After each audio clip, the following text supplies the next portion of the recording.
Hello student, class 6 का JNV का question paper है 2025 जो कि 18 जनवरी को एग्ज़ाम हुआ है। तो Navodaya Vidyalaya entrance exam 2025 class 6 का। तो जिन बच्चों का ये एग्ज़ाम हो चुका है वो अपने आंसर्स चेक कर सकते हैं। जो भी कोड है सबके आंसर क्वेश्चन सेम ही आए हुए हैं, तो इसलिए आप अपने क्वेश्चन को देखकर अपना आंसर चेक कर सकते हैं। तो अभी हम इसका सोल्यूशन करेंगे। तो एग्ज़ाम कैसा गया कमेंट करके सारे बच्चे बता देना। तो चलिए स्टार्ट करते हैं। तो ये आपका क्वेश्चन पेपर है। तो यहाँ पे जो खंड फर्स्ट है इसका पार्ट 1 मेंटल एबिलिटी क्वेश्चंस, तो इसको अभी हम थोड़ी देर बाद सॉल्व करेंगे। अभी हम इसका जो मैथ्स वाला पोर्शन है अंकगणित उसको सॉल्व करेंगे। तो एग्ज़ाम कैसा गया ये भी आप कमेंट करके जल्दी बता देना। तो चलिए स्टार्ट करते हैं इसका मैथ्स वाला पोर्शन।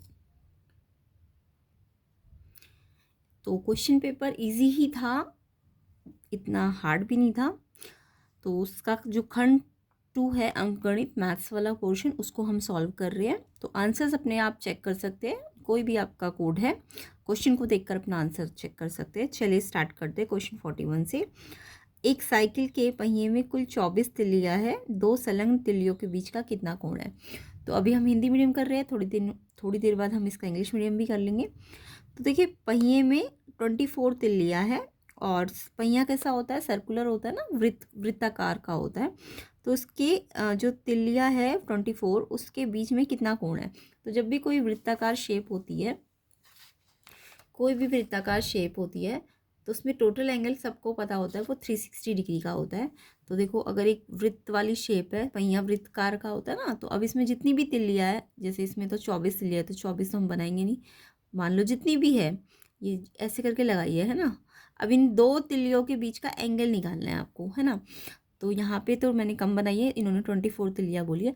तो क्योंकि वृत्त है, वृत्त का टोटल क्षेत्रफल जो होता है, वृत्त का जो टोटल एंगल होता है सेंट्रल एंगल जिसको अंदर का एंगल कहते हैं, पूरा जो सर्कल वाला एंगल होता है वो 360 का होता है।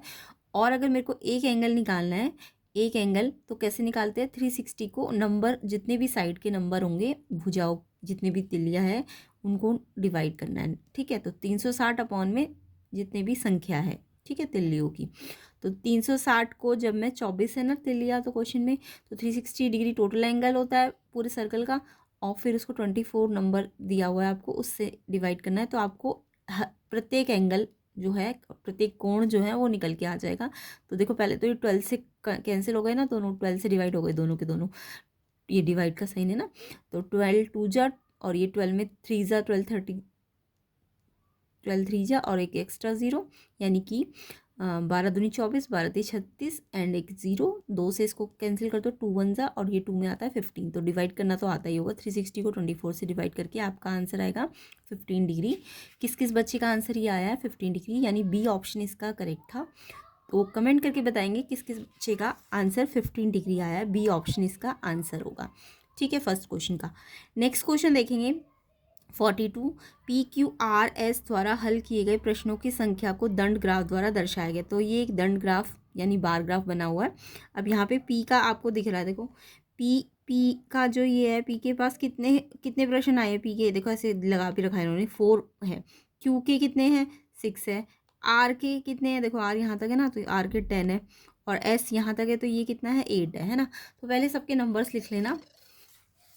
पी के नंबर कितने हैं, 4, क्यू के 6 है, आर के 10 है, एस के 8 है, ये तो आप कर ही लोगे, है ना।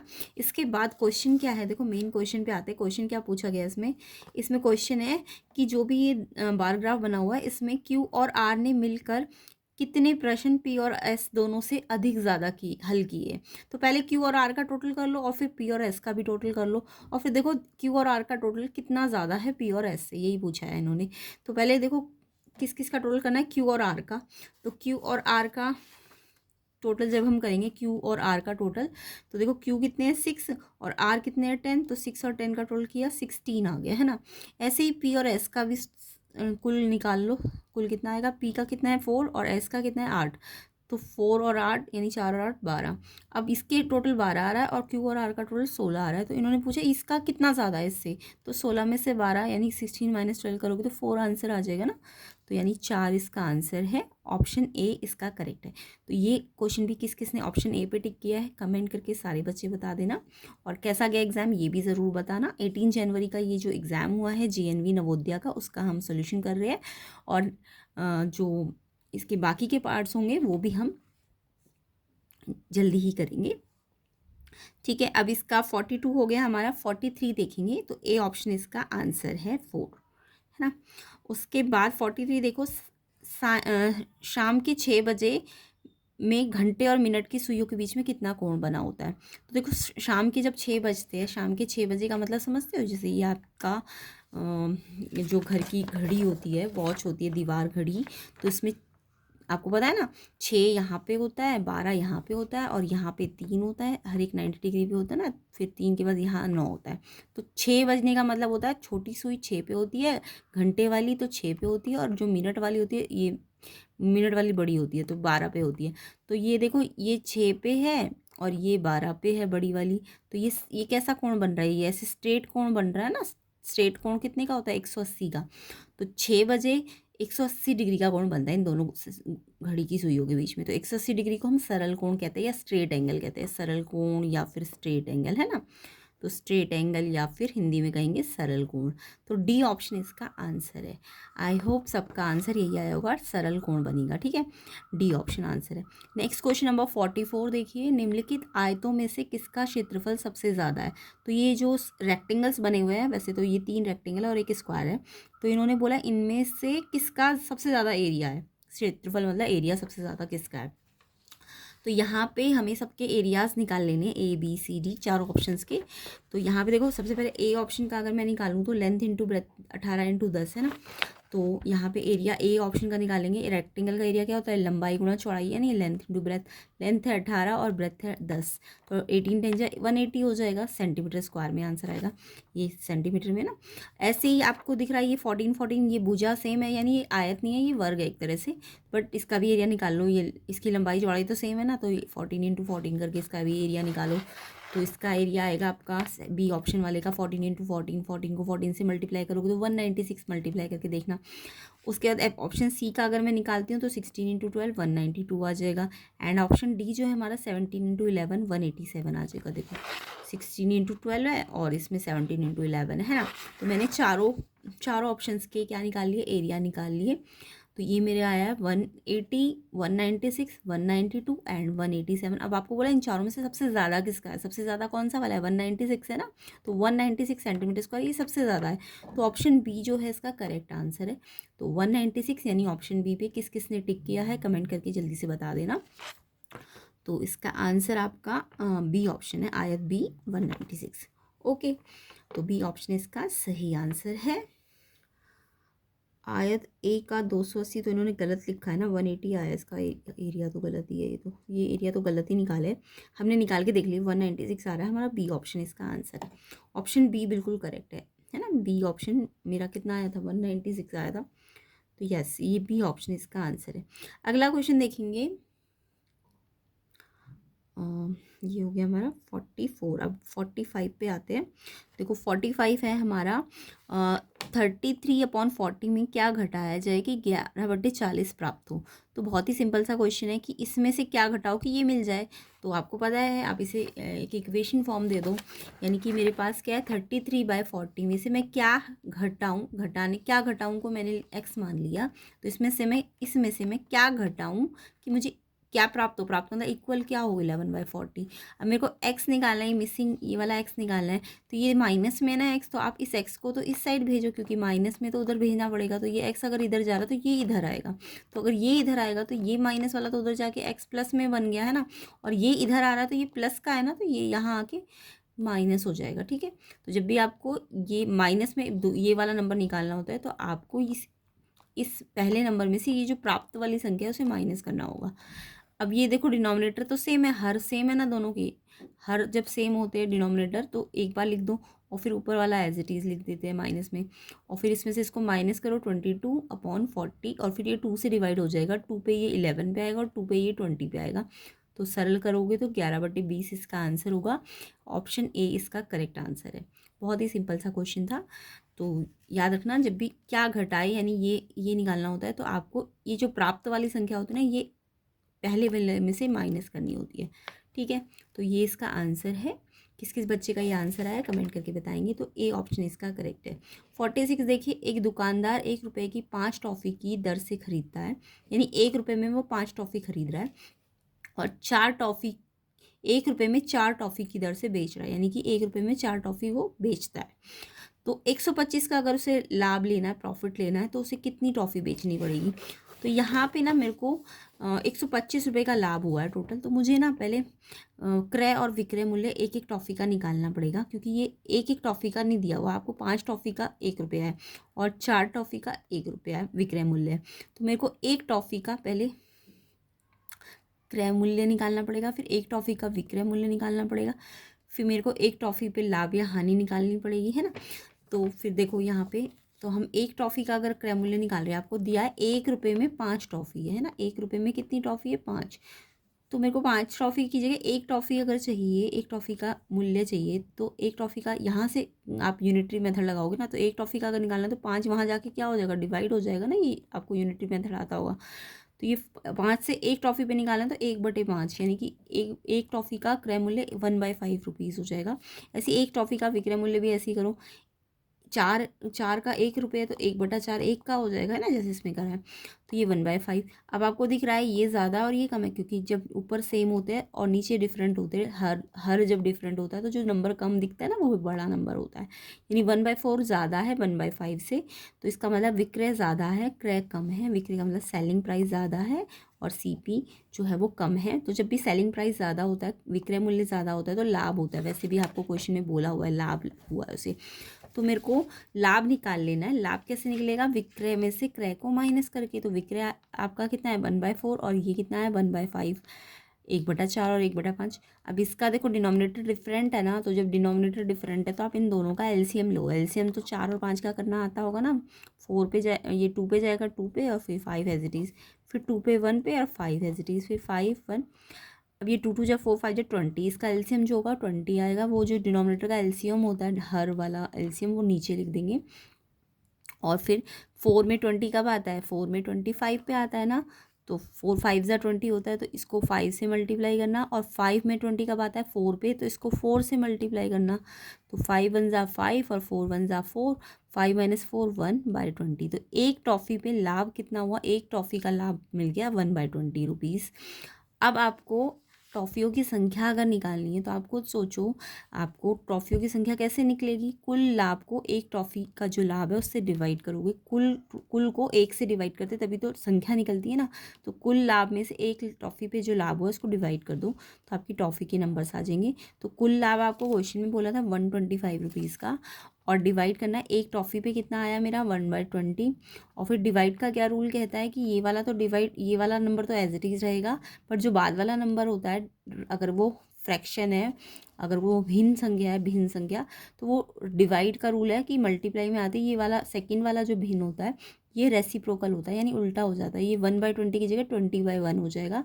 और फिर नीचे तो इसके 1 लिख सकते हो, 1 1 जा तो 1 ही होगा नीचे, और सिर्फ ऊपर वाला मल्टीप्लाई हो जाएगा। तो 2500 टॉफ़ियाँ आंसर आएगा। तो किस किस बच्चे ने ये ऐसे ही किया था, ऑप्शन डी इसका करेक्ट आंसर है। 25 टॉफ़ियाँ होंगी, है ना। तो 25 डी ऑप्शन इसका आंसर हो जाएगा। अगला क्वेश्चन देखते हैं। एक वर्गाकार पार्क की भुजा 50 मीटर है और एक अंदर से चारों ओर 2.5 मीटर एक रास्ता बनाया है। तो ये वर्ग वाला और आपको रास्ता वाला क्वेश्चन तो बहुत ही सिंपल से क्वेश्चन होते हैं, ये सबको ही आते होंगे। और 2.5 मीटर चौड़ा रास्ता है। इस रास्ते को अगर समतल करना है तो 10 रुपये प्रति वर्ग मीटर की कॉस्ट से कितना खर्चा आएगा, है ना। तो यहाँ पे मेरे को ये वाले क्वेश्चंस हमें बहुत इजी से लिए आते हैं। पहले तो बाहर एक वर्गाकार क्या है, पार्क है ना। इसकी जो भुजा है वो 50 है, तो ये वर्गाकार है तो 50 यहाँ से है तो 50 यहाँ से भी होगी, है ना, क्योंकि वर्ग है तो लेंथ और ब्रेथ तो सेम होते हैं। तो ये बाहर का जो ये आपका पार्क है। अब इसके अंदर से हमने चारों ओर से रास्ता बनाया, यानी कि अंदर से एक और स्क्वायर बन जाएगा, है ना। अब ये अंदर से स्क्वायर बनेगा तो रास्ता तो ये माना जाएगा ना, रास्ता तो ये है आपका। अब ये रास्ता का जो चौड़ाई है ना वो 2.5 मीटर है। आप सोचो ये छोटा वाला जो स्क्वायर बना है, तो इस अगर ये बड़े वाले की 50 है तो छोटे वाले की साइड कितनी होगी, तो ये 2.5 यहाँ से और 2.5 यहाँ से आपको 50 में से क्या करने पड़ेंगे, 2 बार 2.5 माइनस करना पड़ेगा।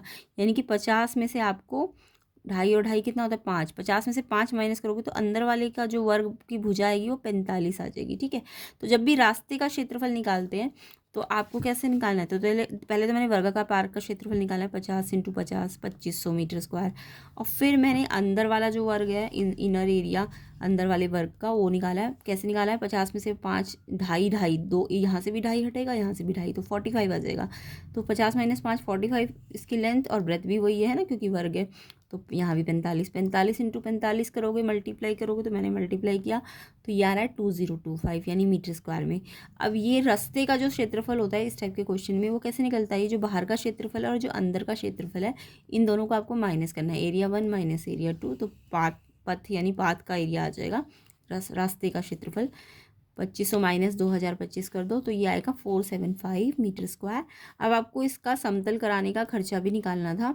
तो देखो 1 वर्ग मीटर, ये मीटर स्क्वायर में ना 1 वर्ग मीटर का 10 रुपये है, तो इतने का निकालना है ना, इतना आया है तो इससे इसको मल्टीप्लाई कर दो तो ये आंसर आएगा 4750। किस किस का ये आंसर आया है, उनका आंसर बिल्कुल ठीक है और ऑप्शन बी इसका करेक्ट आंसर है। तो क्वेश्चन देख के भी आप अपने आंसर्स मिला सकते हैं। तो इसका आंसर आपका आएगा 4750, बी ऑप्शन इसका आंसर होगा। नेक्स्ट क्वेश्चन पे आते हैं 48। तो ऐसे ही डिटेल सोल्यूशन के लिए आप 6th के बाद 6th या 7th 8th जो भी क्लास में अब आप जाओगी आपको डिटेल सोल्यूशन मिलेंगे, कंसेप्ट मिलेंगे। तो चैनल को सब्सक्राइब ज़रूर कर लेना एंड वीडियो को अपने फ्रेंड्स को शेयर ज़रूर कर देना एंड लाइक भी कर देना, ताकि इसका जो पूरा क्वेश्चन का सोल्यूशन है क्वेश्चन पेपर का वो आपको जल्दी से जल्दी मिल जाए। और जिन बच्चों का एग्ज़ाम अच्छा गया है उनका तो एडमिशन हो ही जाएगा नवोदया में, बाकियों के लिए भी बेस्ट ऑफ लक। तो कमेंट करके बताइएगा कैसा गया एग्ज़ाम। चलिए अब इसका 48 क्वेश्चन देखते हैं। टीना ने एक स्कूटर 55,000 में ख़रीदा और उसने 3,400 स्कूटर की मरम्मत पर खर्च किया और स्कूटर अपने मित्र को 56,030 में बेचा। उसका लाभ या हानि कितना है। तो देखो यहाँ पे 55,000 में ख़रीदा मतलब ये क्रय मूल्य, बट एक्स्ट्रा खर्चा भी किया उसने मरम्मत पे, कितना 3400। तो जो मरम्मत पे खर्चा है वो क्रय मूल्य पे जुड़ जाता है, याद है ना, ऊपरी खर्चा जो होता है वो क्रय मूल्य में जुड़ जाता है। तो यहाँ पे क्वेश्चन में आपको बहुत ही सिंपल सा क्रय मूल्य भी दिया है, खरीदा मतलब क्रय मूल्य। तो स्कूटर का क्रय मूल्य यानी कॉस्ट प्राइस 55,000 है, बट जो एक्स्ट्रा खर्चा किया मरम्मत पे वो 3400 इस वाले क्रय मूल्य पे जुड़ जाएगा। तो 58,400 इसका टोटल क्रय मूल्य आ जाएगा, यानी टोटल सीपी। अब आप जो अपने क्वेश्चन में फॉर्मूले में लोगे वो सीपी ना लेके टोटल सीपी लोगे।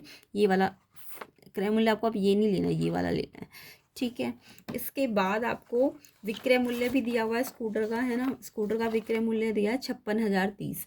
तो 56,030 इसका विक्रय मूल्य यानी एसपी। अब आपको दिख रहा है यहाँ पे ये वाला क्रय थोड़ी ना देखोगे, ये वाला क्रय देखोगे तो ये ज़्यादा आ रहा है ना क्रय मूल्य और विक्रय मूल्य कम आ रहा है। तो जब भी सीपी ज़्यादा होता है एसपी से, तो सीपी अगर ज़्यादा है कॉस्ट प्राइस तो हानि होती है। हानि कैसे निकलती है, क्रय माइनस विक्रय। अब क्रय कितना आया है आपका 58,400 और इसमें से 56,030 को आपको माइनस करना है। तो माइनस करना तो आता ही होगा, 2,370 हानि हुई है। ऑप्शन बी इसका आंसर है। कमेंट करके बताना किस किस बच्चे का आंसर 2370 आया और अब तक कितने क्वेश्चंस आपके ठीक आए हैं, इसको भी मुझे ज़रूर बताना। चलिए नेक्स्ट क्वेश्चन देखते हैं। तो इसका आंसर तो ऑप्शन बी हो जाएगा। 49 देखो 5/22, 7/22, -3/22, 9/22, 1/22 को सरल करने पर कितना मिलेगा। तो देखो आपको क्या दिख रहा है, सारे भिन्न संख्या है, फ्रैक्शंस है, तो इनके डिनोमिनेटर सेम है, सबके डिनोमिनेटर 22 है ना। तो बहुत ही सिंपली हो जाएगा ये क्वेश्चन। तो जब भी कोई भी भिन्न में डिनोमिनेटर सेम होते हैं तो हम क्या करते हैं, डिनोमिनेटर सेम में हमें एलसीएम लेने की तो ज़रूरत ही नहीं है। ये 22 वो हम एक बार लिख देंगे और जो ऊपर नंबर होते हैं वो एज इट इज़ ऊपर आ जाते हैं। बस ध्यान रखना, ये प्लस का, ये भी प्लस का है ना, ये प्लस का, इसके आगे कुछ नहीं है, ये प्लस का, ये भी प्लस का है। बट ये नंबर, ये वाला जो नंबर है ये माइनस का है, क्योंकि इसके आगे माइनस का साइन है।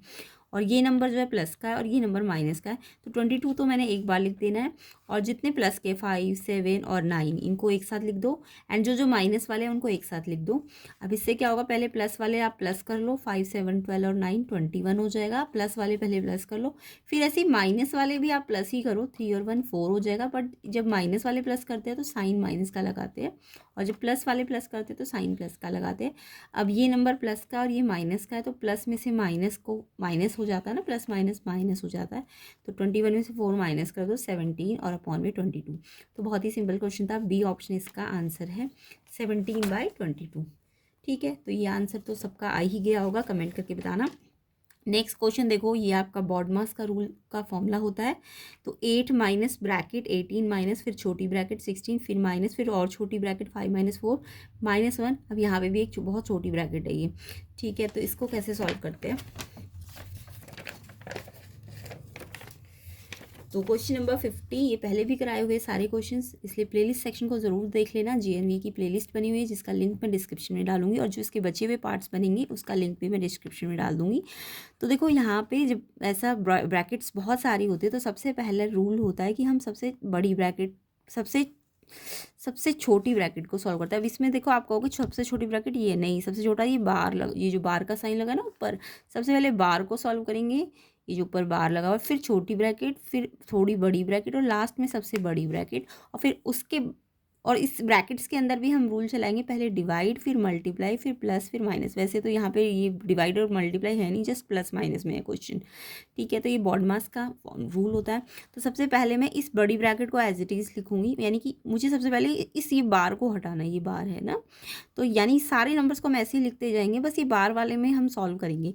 तो 8 माइनस 18 माइनस 16 माइनस का 5, यानी सब कुछ ऐसे ही है, बस यहाँ पे इन बार वाले नंबर को 4 और 1 माइनस पे बार लगा हुआ ना, 4 माइनस 1, तो 4 माइनस 1 कितना होता है 3। तो अब ये 4 माइनस 1 जब मैंने सॉल्व कर दिया तो ये बार हट गया है ना। अब ये छोटी ब्रैकेट को सॉल्व करेंगे, तो इनको बाकियों को एज इट इज़ लिख देना, बस इन दोनों इस ये ब्रैकेट के अंदर वाला सॉल्व करना। 5 माइनस 3 कितना होता है 2। अब ये सॉल्व हो गया ना, तो ये ब्रैकेट भी हट गई छोटी वाली। अब ये वाली ब्रैकेट को सॉल्व करो, तो 16 माइनस 2 कितना होता है 14, बाकी सब कुछ एज इट इज़ लिखना है। अब फिर ये वाली ब्रैकेट को सॉल्व करो, अब इसमें से इसको माइनस करो 4, अब ये वाली ब्रैकेट भी हट गई, अब लास्ट में इनको माइनस कर दो, तो 4 आंसर हो जाएगा। ऑप्शन सी इसका करेक्ट आंसर है, ऑप्शन सी इसका आंसर है 4। ठीक है, तो बहुत ही सिंपल सा क्वेश्चन था, सबका आंसर आई होप आ गया होगा। इसके बाद इसके 51 टू 60 क्वेश्चंस है, तो ये क्वेश्चंस हम नेक्स्ट पार्ट में कवर कर लेंगे। ठीक है, और उसके बाद हम इसका जो MCQ जो इसका मेंटल एबिलिटी वाला पार्ट है उसको भी जल्दी से सॉल्व कर देंगे। तो ये सारे आंसर्स आपको इसके नेक्स्ट पार्ट में मिलेंगे। वीडियो को ज़्यादा से ज़्यादा शेयर करना ताकि जल्दी से जल्दी आपको इसका सोल्यूशन मिले, एंड इसके सोल्यूशन की वीडियो, नेक्स्ट पार्ट के वीडियो आपको डिस्क्रिप्शन में मिल जाएंगे, जिसका लिंक डिस्क्रिप्शन में ही होगा, और प्लेलिस्ट का लिंक भी डिस्क्रिप्शन में भी होगा, उसको भी ज़रूर चेक करना। एग्ज़ाम कैसा गया, कितने आंसर्स, कितने स्कोर कर लोगे बच्चे, सारे बच्चे अपने स्कोर्स को बताना मुझे कमेंट करके कि कितना कितना नंबर आ जाएगा। ठीक है, और बचे हुए पार्ट्स को हम नेक्स्ट पार्ट में करेंगे। वीडियो को ज़्यादा से ज़्यादा शेयर करो, लाइक करो, एंड चैनल में नए हो तो सब्सक्राइब ज़रूर कर लेना।